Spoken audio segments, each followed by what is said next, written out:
दोस्तों ऐसे स्टूडेंट जिन्होंने डीएलएड एंड डीपीएससी दोनों के फॉर्म भरे थे, इसमें से कुछ स्टूडेंट ऐसे हैं जिनका डीएलएड के first and second allotment list में नाम नहीं आया है, लेकिन उनका डीएलएड के first and second allotment list में नाम आ गया था। तो ऐसे में कुछ स्टूडेंट ने एडमिशन ले लिया है डीपीएससी में, कुछ student DElEd third allotment list का वेट कर रहे हैं।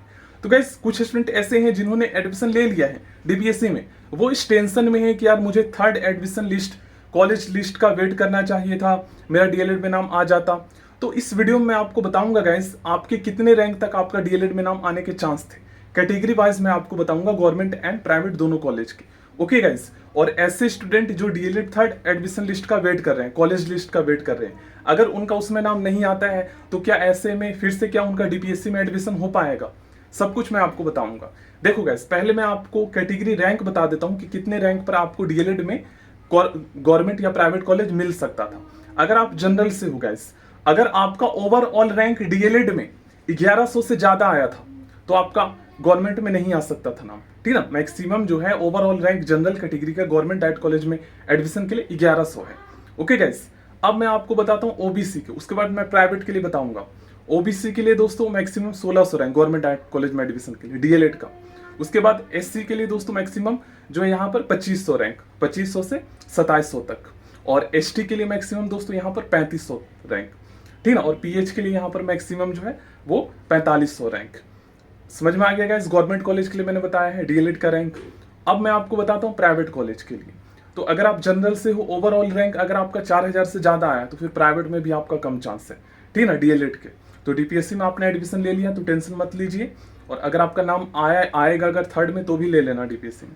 अगर आप ओबीसी से हो, मैक्सिमम 5055 आपका 5500 भी रैंक मतलब आया है तो आपका कम चांस है गवर्नमेंट में आने के, ठीक है, क्योंकि सीट ही नहीं है दोस्तों। 1900 के आसपास डीएलएड के प्राइवेट कॉलेज में है और 1000 के आसपास जो है गवर्नमेंट कॉलेज में है। अगर आप एससी से हो तो मैक्सिमम मैं आपको बता देता हूँ, यहाँ पर मैक्सिमम आपका जो है 6000 रैंक, ठीक ना। और अगर आपका एसटी से हो तो आपका मैक्सिमम 8 से 10,000 तक रैंक प्राइवेट कॉलेज के लिए।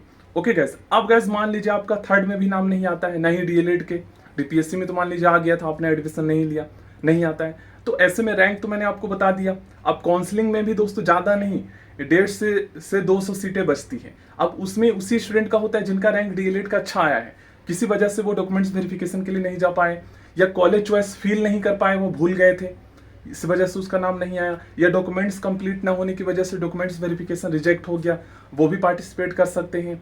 जिनका ओबीसी सर्टिफिकेट रिन्यू नहीं था, किसी का पेरेंट्स के नाम पे था, किसी का एसटी सर्टिफिकेट बना हुआ नहीं था, प्रोसेस में था, तो उन सभी स्टूडेंट का जो है हो जाएगा, मतलब जिनका रैंक अच्छा है। बाकी काउंसलिंग में जो है ना, देखो डीपीएससी की सीट काफी ज्यादा खाली बचेगी। तो ऐसे में दोस्तों मैंने कॉलेज लिस्ट जो मान्यता प्राप्त है वो ऑलरेडी वीडियो बनाया है। तो अगर आपके आसपास में डीपीएससी कॉलेज है तो वहां पर डायरेक्ट आप जाकर एडमिशन ले सकते हो, लेकिन आपको 1 जुलाई से पहले जाना होगा। 27 जून को आपका जो है डीएलएड का थर्ड अलॉटमेंट लिस्ट आ जाएगा, तो उसमें आपको पता चल जाएगा नाम आया है नहीं, तो आप 1 जून से पहले ही चले जाना, क्योंकि 1 जुलाई से पहले चले जाना, ठीक है ना, क्योंकि 9 जुलाई को फिर काउंसलिंग हो गया और उसमें पार्टिसिपेट करोगे तो आप डीएलएड में भी पार्टिसिपेट कर सकते हो, एनडीपीएससी में भी।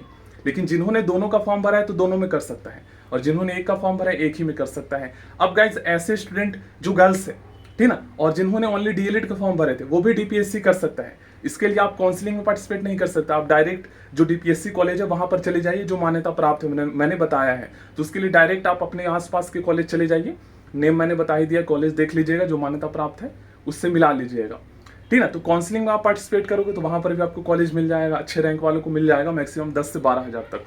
ओके गाइस, बाकी डीपीएससी के लिए मैंने बता दिया, डायरेक्ट कॉलेज चले जाइएगा 1 जुलाई से पहले तो आपका हो जाएगा। अगर आपने डीपीएससी का भी फॉर्म भरा है तो फिर 9 जुलाई को काउंसलिंग में पार्टिसिपेट करोगे तो 1000 फीस लगेगा।